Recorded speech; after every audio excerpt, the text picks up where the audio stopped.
За сайн байцгаана уу бүгдэнд нь энэ өдрийн мэндийг хүргэе.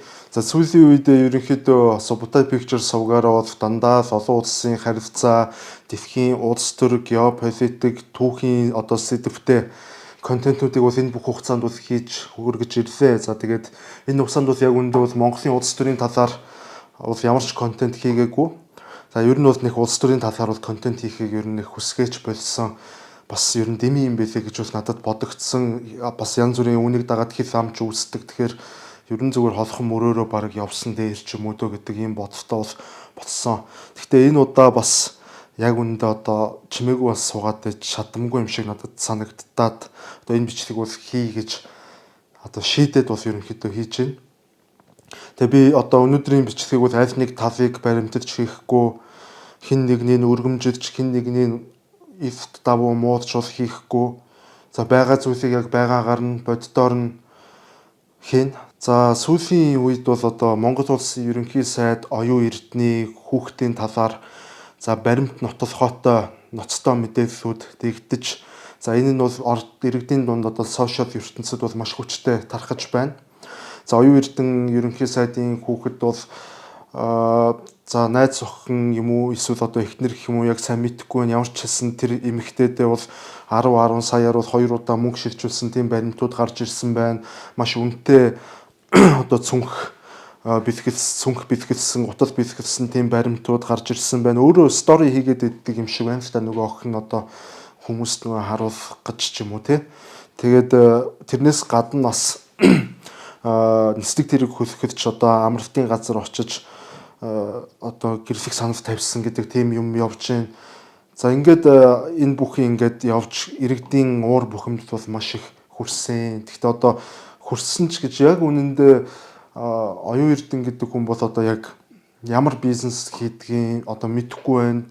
Одоо төр сонгогдохоос өмнө ямар албанд ямар бизнес хийж яаж орлого олдог байсан, тэгж их одоо өндөр үнийн дүнтэй зүйлсийг авч өгч чадах хүн мөн байсан юм уу мэдэхгүй. Эсвэл одоо Монгол улсын ерөнхий сайд болохоор огцсон баяжч тийм бас ямар учиртай тэрийг бас ойлгохгүй л. Тэгэхээр тэр ч утгаараа бол одоо оюун эрдэнэ ерөнхий сайдын хүүхдийнх нь хамтаар энэ орлогоо нотлоо гэж одоо нэг энгийн иргэн шаардаад авилтаа тэмцэх газарт бол аль бие усны одоо бичиг баримтыг нь хургуулж өгсөн ийм мэдээллийг бол би өчтөр фейсбүүкээр бол нэг хэд хэдэн пэйжүүдээс бол харлаа. За энэ нь бол маш зөв, орлогоо нотлож чадах хэрэгтэй. За яг ингэж байжсэн чи бас нэг одоо ингэж жүжиг үргэлжлэж байгаа юм л та. Өгөөдөө гэсэн баха, өгөөмөр илүү өгөөдөө илүү тэр охиных нь аав гэж хүн гарч ирж байна. За би ингээд Монгол улсад 20 жилийн турш сүүлийн 20 жил бизнес хийсэн. Бизнесийн ертөнцид хатуу ширүүн уур амьсгал би алавцаж, унаж, босож тэмцээр өнөөдрийн амьдралаа босгосон. За тийм болохоор би охиндоо Монгол хоёрхан байдаг машины нэг нь бол бэлгэлсэн гэдэг утгатай, ийм товчхондоо иймэрхүү утгатай зүйлсийг бол ярьсан. Гэтэл одоо энэ дээр нь хүмүүс чинь бас өөрсдөө тагнуулын ерөнхий газраас аюултай төвшөнд бас ажилладаг болсон шүү дээ. Өнөө цаг үед чинь худлаа хариул 2 авахгүй баригдчихна. За тэр өгөөдөө гэд хүний тэгсэн чинь өмнөх заруудыг гаргаад ирчих. Хуучин буудан зарна 600 700 мянга ч илүү. За ийм хэрэгэлсэн хуучин угаалгын машин зарна 500 мянга. За шонгийн модны нөгөө суйлуулдаг нөгөө мод зарна нэг бүр нь хэдчих гинөө. Тэг иймэрхүү ингээ заруудыг гаргаад ирсэн. За хүний амьдрал болсон хүн бас хэрэгэлсэн хуучин өөрт хэрэггүй болсон зүйлээ бол зарах иймэрхүү зүйл бол байлгүй яг нь энийг бол ойлгоно. Гэхдээ үнэхээр одоо тийм Монголд хоёрхан байдаг машиныг одоо нэгийг авч өгч бэлгэлдэг хэмжээний тийм 20 жил бизнес хийгээд тийм амар томорцсон мөнгөтэй тийм бизнесмен хүн өөрийнх нь фейсбુક хаягаар одоо тийм зар тавиад явж гин гэхээр яг үнэндээ одоо байж болно л та. Гэхдээ айгүй эргэлзээтэй байгаа байхгүй. Эргэлзээ одоо эргэлзэх ирэх бол байгаа штэ. Тэр жоох худлаа санагдаад. Тэгээ яг оюун эрдэнэ ерөнхий сайдын хувьд бол ингээ орлогоо нотолж өгөх хэрэгтэй. Шаардлагатай энэ бол Монголд одоо нэг сайд дарга нар, улсын хурлын гишүүд, төрийн өндөр дэд албан тушаалтны хүүхдүүд, ар гэр одоо хамаарал бүхий этгээдүүд гэхээр одоо хамгийн үнэтэй тансаг зүйлсийг хэрэглээд явж идэг. Энэ нэм хэвийн үзэгдэл мэтэр бол Монголын нийгэмд бол бүр тэр нь бол ингээд хавтгай газар аваад нийтээрээ бол тийм ойлголттой болцсон. Гэхдээ энэ бол ийм байх ёсгүй. төрийн албан, улс төрийн албан хаагч гэдэг хүмүүс бол яг улс төрийн албан хаагчийн тэр цалингаар бол амьдардаг ийм байх ёстой хүмүүс. За одоо та бүхэн санаж байгаа бол зүгээр нэг ойрын гадны улсын жишээ дуртахад бүгд найрамдах Солонгос улсын ерөнхийлөгч одоо сүүлд нөгөө импичментээр ороод огцордог ерөнхийлөгч Юн Сок Ёл баха. Тэр хүний эхнэр 3 сая воны үнэтэй Диорын цүнх бэлгэнд аваад тэр бичлэгэн задраад за Солонгосын нийгэм даяар өстө бөөн шууган бөөн эсэргүүцэл болоод Юн Сок Ёл ч баг импичментээр бас сая орсноос өмнө баг оронгоо автаж нэлийн хүнд асуудал булдагдсан та бүхэн санаж байгаах. Солонгосын хуулиндаа бол төрийн өндөр дээд албан тушаалтан болон төрийн одоо албан улс төрийн албан тушаалтны гэр бүлийн хүмүүс за 1 сая воноос илүү үнийн дүнтэй бэлгийг бол авах нь бол хуулиараа хориотой байд юм байна. Тэгэхээр Солонгосын залуучууд ард иргэд бол тэр хуулиа бол одоо ингэж хуулийнхын дагуу одоо шаардлага тавьсан гэсэн бол үг тэгж харагдаж байгаамаа. За тэгээд одоо ерөнхий сайд оюун эрдний хувьд бол юуны өмнө яг ямар бизнес хийдیں, цаанаа ямар компанитай одоо үнэхээр өөр одоо том бизнесийн орлого байдаг бол тэрийг гаргаж ирээд тавих хэрэгтэй. Яг үнэндээ бол одоо хариуцлага хүлээмээр л байна. Одоо ингээ хариуцлага гэхээр бас яг юу гэж бодох уу? Зөвхөн ингээ албан тушаалаасаа огцроод ингээ яваад өгөх нь одоо хариуцлага гэж ойлгож болох уу? Эсвэл одоо хариуцлага гэдэг нь бол яг хуулийн дагуу одоо хариуцлага хүлээх явдлыг эсвэл хариуцлага гэж нэрлээд байгаа мó. Гэхдээ оюун эрдийн ерөнхий сайдын хувьд нөхцөл байдлыг ингээ хараад үзэхээр анализхээр нэлээд хэцүү цаг үе, амаргүй цаг үе дээрээс бас явж ах шиг байна л та. Ягаад гэвэл миний санджаар 2022 оны 12 дугаар сард нэг том жагсаал болсон санагдаад байна. Би яг тэр үед Австралийн Сидней хотод бол байсан. Тэгээд тэр жагсаалыг хараад би ингээ өөрөө бүр ингээ огшоод нөө хүн чинь ингээ бас нэг шудраг үнийн тэмцэж байгаа олон мянган залуучуудыг харахаар бас ядчгүй огшин шүү дээ ямар ч хүн. Тэгэд огшоод бас хамт жагсмаар санагдаад байдаг. Даанч нөгөө гадаадд байждаг. Яг тэгэн гут оюун эрдэнэ ерөнхий сайд чинь талбайдаар гарч ирээд залуучуудыг нэг тайвшруулжсэн санагдаж байна. Тэгээд тэр жагсаал нь баг ажиллаа хийж жагсаалч болж хувираад байсан. Юу вэ? Би хоёр жагсаалыг холиод байж бас магадгүй шүү.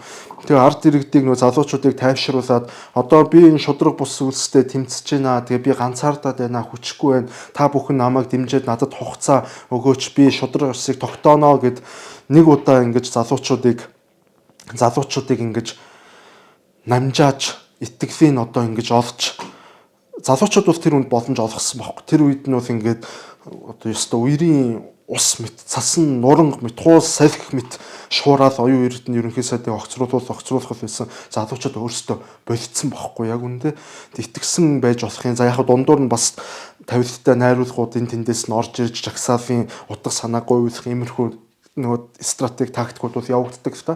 За тэр хамаагүй хамгийн гол нь нэг удаа ингэж оюун эрдэнэ ерөнхий сайд ард иргэдийнх өмнө гарч ирээд ингээ амлцсан. За дараа нь яасан оюун эрдэнэ ерөнхий сайд бол за Монгол улсын одоо өнөөгийн нөхцөл байдлыг найруулах хонглын сүлжээ бол ерөөсөө одоо тэр хүмүүсээс бодж ингээд байна гэх мэтэр одоо иймэрхүү юм бол ярьж одоо дайснуудыг гаргаж ирж юу авах вэ? Угаасаа л одоо дайснууд л та.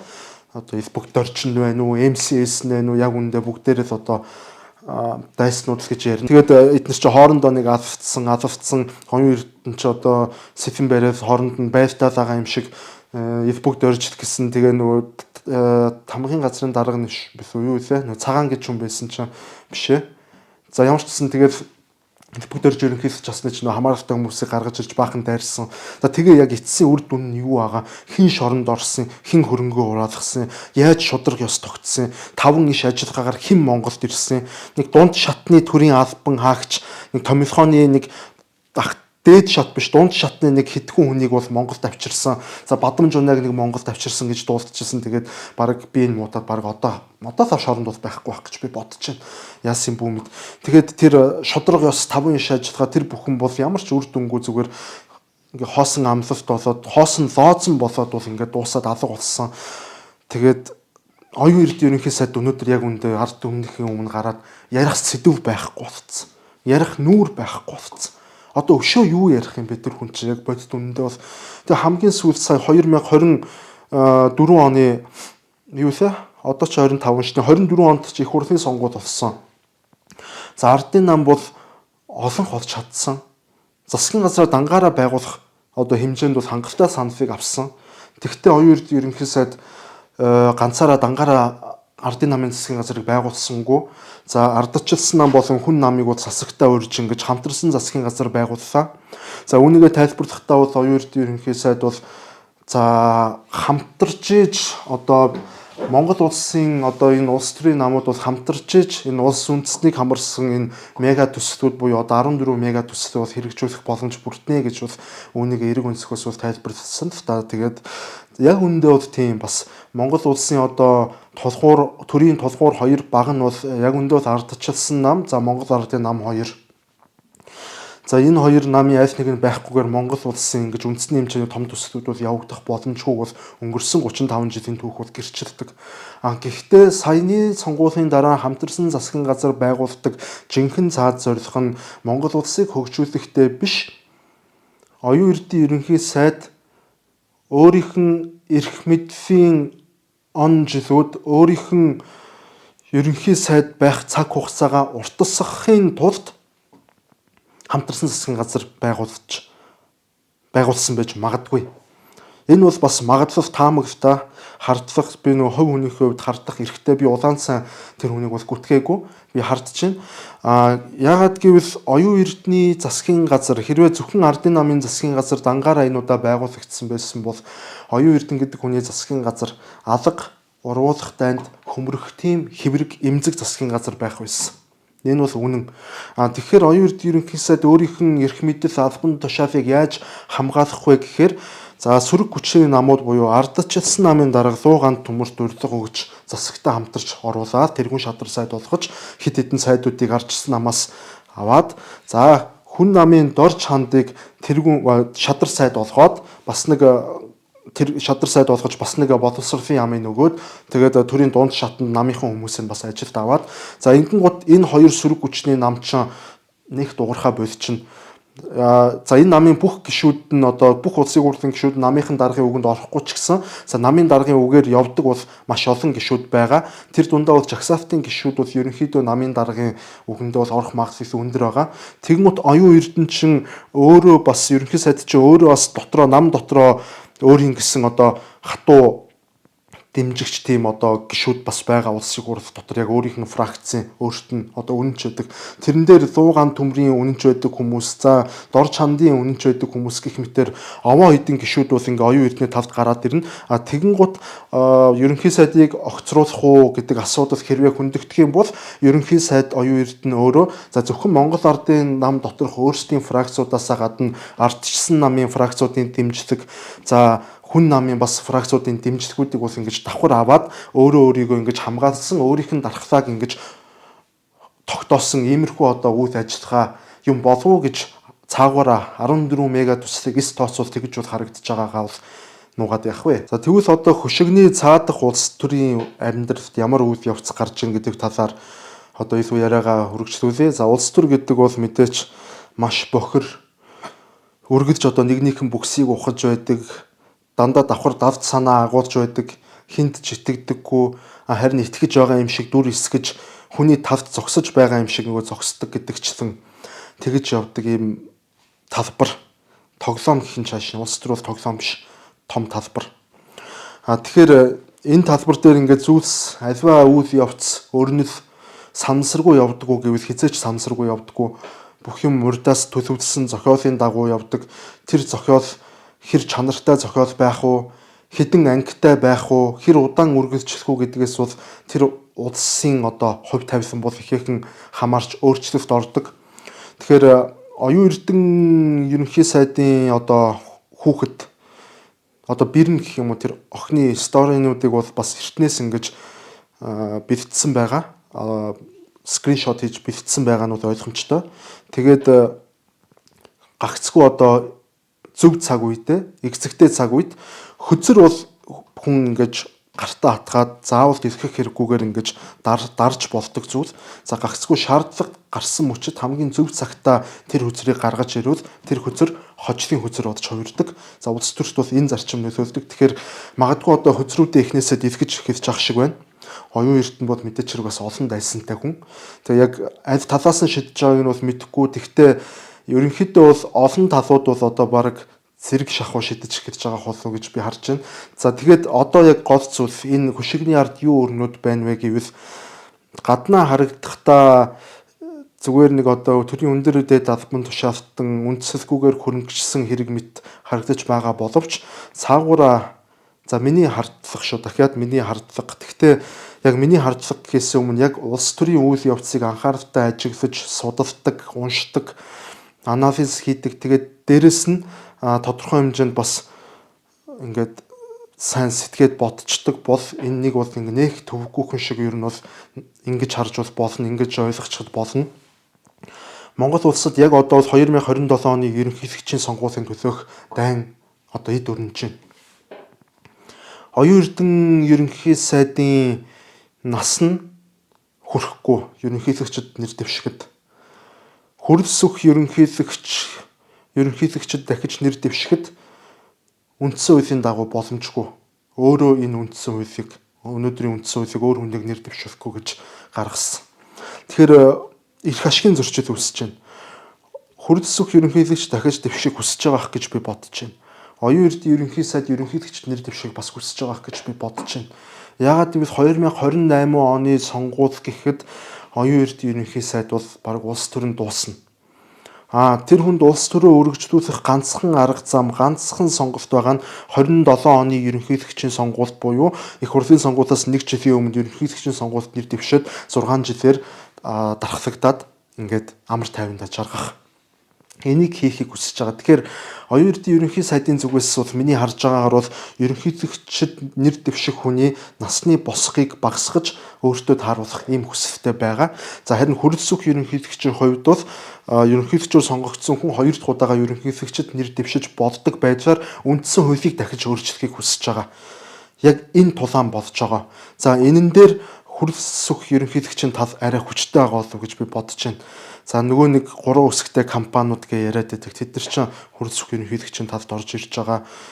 За бүр нарийн яриул элбэг дөрж гэдэг хүн чинь бас хөөрхөн ингээд оюун эрдэнэ тэр хоёр чинь нөгөө нэг Rocket Bay-ийн баг дис шиг юм хоорондоо хийгээд байх шиг харагдсан. Тэгэхээр ер нь бол хүндийн тухай бол хөрөлсөх ерөнхийлөгчийн талд арай илүү болчих шиг боллоо гэж би хараад байгаа.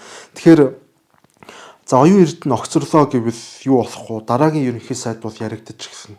За олон нийт бол одоо ингээд харж байгаа зарим нь бол одоо сошиалаар гараад ирсэн. Засгийн газрын хэрэг эрх газрын дарга Учрал гэдэг хүн Монгол улсын дараагийн ерөнхий сайд болж магадгүй юм шиг байна.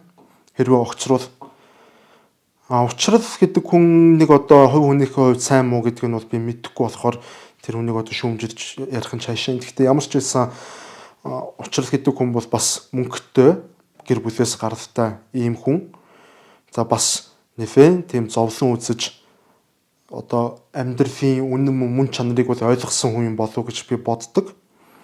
Гэхдээ Учралыг хэн зүтгүүлж ийн гэхээр бас л одоо нөгөө нэг зохиолыг ингээ хаачихсан хөндлөнгөөс хараад байхад ерөнхийлөгч хөрөлсөх зүтгүүлж байгаа нь ойлгомжтой. Бас нэг аава гэдээ дуудсан тохиолдол байдаг гэж бол сонссон. За тэгээд ерөнхийлөгч хөрөлсөх Учралыг хэрвээ ерөнхий сайд бодох юм бол ардын нам доторх фракцуудын хүчний тэнцвэр алдагдаж за оюун эрдэнэ фракц бол хүчгүй болж оюун эрдэнэ намын даргаас огцроод Учрал намын дарга болоод ерөнхий сайд болоод хөрөлсөхийн фракц цаагаараа хүчтэй болоод Монгол улсын үндсэн хуулинд өөрчлөлт оруулаад хөрөлсөх ерөнхийлөгч дахиад 6 жил сонгогдох эрхээ олж авах ийм л дүр зураг яг үндэ бол надад харагдаад байгаа. Цаагаараа бол. Тэгэхээр одоо энэ бүхнийг гэхдээ яг үндэ ингээ харахаар бид нэр зүгээр яг хонь малнууд байгаа байхгүй ингээ амар нэг том улс төр гэдэг юм нэг том жүжигний дотор ингээ зүгээр нэг хоньны дүр гүйцэтгээд яваад байгаа зүгээр нэг хонь хурагнууд гэдгээс бол аягуулсан олж харж байгаа юм л та. Энэ тойргоос одоо бид нарыг яаж ч одоо гарах уу? За хөрөлсөх ерөнхийлөгч нэр дэвштэй гэж одоо дахиж хуулиа өөрчлөөд гараад ирнэ. Гарч ирнэ. Би бол баталгаатай хэлнэ. За оюун эрдэнэ ерөнхий сайд хуулиа өөрчлөөд одоо өөртөө харуулад нэр дэвшлээ гэхэд дахиад гарч ирнэ. Яагаад гэвэл та бүхэн санаж байгаа бол 2000 хэд вэ? 21 онд чи ерөнхийлөгчийн сонгуульд болсон санагдчихэ шүү. За 21 онд бол ерөнхийлөгчийн сонгуульд хүрэлцэх ерөнхийлөгч Ардын намаас нэр дэвшсэн. За ардчилсан намаас Эрдэнэ нэр дэвшсэн. За хүн намаас Инхбат нэр дэвшсэн. За 3 хүн нэр дэвшгэд Монголын улс төрийн 2 дахь том нам болох ардчилсан намын нэр дэвшигч цагаан санавт ялагдаж дөрөвт орсон жигшүүртэй үйл явдал тохиолсныг бид бүхэн бүгдээрээ санаж байгаа. Энэ сонгуулийг яг үнэндээ яг би хийх гээд байгаа юм биш. Монголчууд бүгдээрээ л мэдж байгаа. Өрсөлдөгчөө захиалцсан шүү дээ. Ардчилсан намд нэг хэрүүл уруул ингэж явуулаад хөрхөн мөнгө төгрөгөх тийм үү? Яа нарийн мэдэхгүй л дээ. Ямар ч өрсөлдөгчөө захиалаад өөртөө өвдөг шороодох сулхан бүхийг амлаж авч байгаа өвдөг шороодуулаад өөрөө ерөнхийлөгч болдог ийм нэг тогтсон нэг сценарий руу одоо гулгаад байгаа юм болов уу?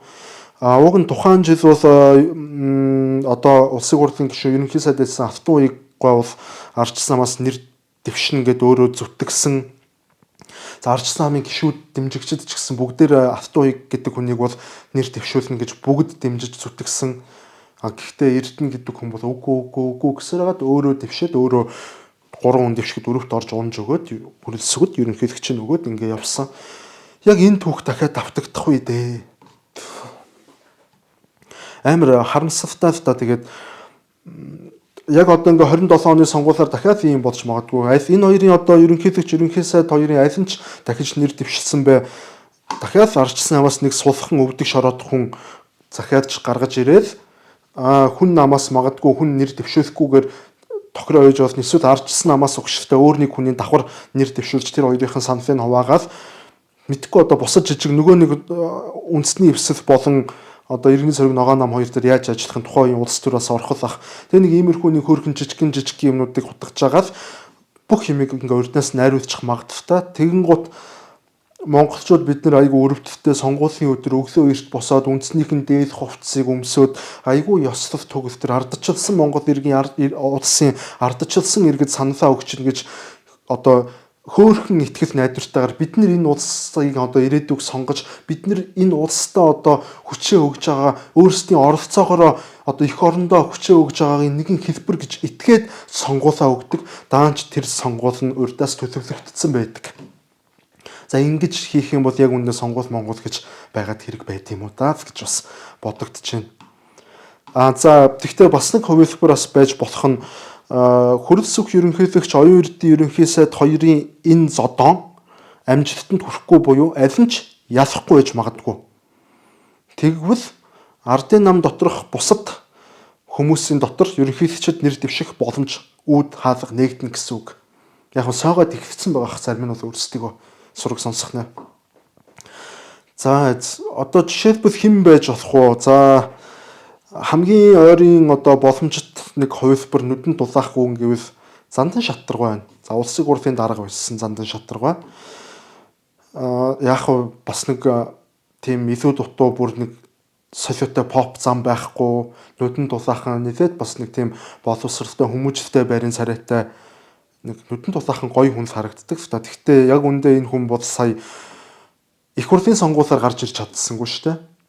Их хурлын сонгуулиар гарч ирж чадаагүй юунд ерөнхийлөгчд сонгогдох нь бол юу л бол тэр чинь бас ар хангаа, өвөр хангаа илүү Баян онгор ингээд 3 аймгийн дунд болсон том хэмжээний ингэж том торгийн сонгуулиар гарч ирээгүй гэдэг чинь бас нэлээд тэр хүнд бол шанс бага л гэсэн үг. За өөр хэн бэ ардын нам дотор өөр хэн байж болох вэ? Ж Инх2 гэдэг нэр бас явж болох юм. Тэгтээ Ж Инх2 гэдэг хүн за энэ хүний аавыг бол бүгдээрээ мэдж байгаа гайхамшигтай их оронч генерал хүн байсан баха. Би яг сайн мэдэхгүй байна. Ямар ч гэсэн тийм. Тэгтээ энэ хүн өөрөө жижиг дунд үйлдвэрлэлийг дэмжих санг тонсон жидүүчин. Үүнийг одоо би хэлж байгаа юм биш. Монголын хэвлэлүүдээр бүгднгээр нь гарсан. Тэгээд дээрэс нь баримттай зүйл. Тэгэхээр ард түмний боломжийг хулгайлсан ийм хүнд ерөнхийлөгч нэр дэвших бас ёс зүй байна уу? Байх ёсгүй л те. Ямар сандаа энэ хүн чинь хил амнаас цухтаад 4 жилдээ төр алгасаж зай авч байгаа саяны сонгуулиар дахиж гарч ирснийг бол мэдэх нэг нь бол мэдж байгаа. За өөр ямар кандидат вэ? Боломжтой байхгүй шүү дээ. Мэдхгүй надад харагдахгүй. За ардчилсан нам дотор харъя. Бас л байхгүй шүү дээ. Ерөнхийлөгч байсан хүн дахиж нэр дэвших ирэхгүй, иймэрхүү яг тогтолцоогоор бол байхгүй. Хэн нэр дэвшгүй? 100 ганц төмөр намын дараагаар нэр дэвшгүй. Тэргүүн шадар сайд. За мэдхгүй. Миний бодлоор бол улс үндэстнийг хамарсан улсын хэмжээний ерөнхийлөгчийн сонгуулиар бол гарч ирж чадахгүй байх гэж бодож байна. Яг уу нөгөө 21 онд нэр дэвших гээд чадаагүй ялагдсан гэж ярьж болохгүй чадаагүй. За Эрдэнэ гэдэг хүний энэ хоронд ороод самруулцсан автоуиг гэдэг хүн бол одоо нэр дэвших юм бол гарах магадлал бол байж болох юм. Хиний эсрэг өрсөлдөхөөс ихцүүл хамаарна. Гэхдээ Зандан Шатар Чэнг хоёр гэх мэт хүмүүсийн өөдөөс нэр дэвших юм бол хангалттай гарч ирэх болов уу гэж харж байна. Тэгэхээр дахиж ардчилсан нам ингэж ардын намын ерөнхийлөгчийн өмнө өвдөг, шороодож, сунаж, мөргөж тахимаа өгөх зорилгоор ялахгүй хүнийг, ялах найдваргүй хүнийг битгий дахиж нэр дэвшүүлээсэ, ялах хүнийг нэр дэвшүүлээсэ. Одоо үнэхээр ингэж улс төрийн тэмцэл, улс төрийн эр зориг гаргаж ингэж дайчин байж одоо өөдөөс нь сөрөг хүчин бол сөрөг хүчин шиг ингэж тэмцэлдэх цаг нь бол ирчээд байна. Одоо нэг яг үндэ бол тэгж л харагдчихэв. Тэгээд за энэ ноён Эрдэнэ ерөнхий сайдын хүүхдтээр үүссэн ингэж сенсац энэ үйл явдлын дүр зургийг өшөө цааш нь задлаад харах юм бол ингээд 27 оны ерөнхийлөгчийн сонгуулиар бол хүссэн үсээгүй ингэж голсож орж ирж байгаа иймэрхүү үр дүн дүр зураг бол харагдаж байгаа юм. За ямар үр дүн гарахыг одоо ингээ харж л бай. Ямар ч байсан их хэцүү л байна л та. Тэгээ бид нар яг энэ нэг за оюун ерөнхий сайдыг бол угаасаа юу ч болсон бай амьтад тэмцэх газар бол заавал энэ орлогын их үүсвэрийг бол гаргаж ирэх юм үүрэгтэй байхгүй. Үүрэгтэй. Жайжтай өөрсдөө хийх ёстой. Тэр хүн бурхан биш, хаан биш, тэнгэр биш, хөх тэнгэр биш, хинч биш. Зүгээр л нэг Монгол улсын ерөнхий сайд хүн гэдгийг бас ойлгох хэрэгтэй. Тэгэхлээгээд нөгөө талд нь бас ингээд давхар улс төр ингээд явагдаад бид нар яг энэ улс төрийн нэг том тоглоомны зүгээр нэг жижиг түрүү хэлсэн нэг хонь хургнуудын дүр тоглоод ингээд тоглож байгаа ч мэдгүй ингээд тоглогдоод яваад байгаа болохоор жоохон тийм байна.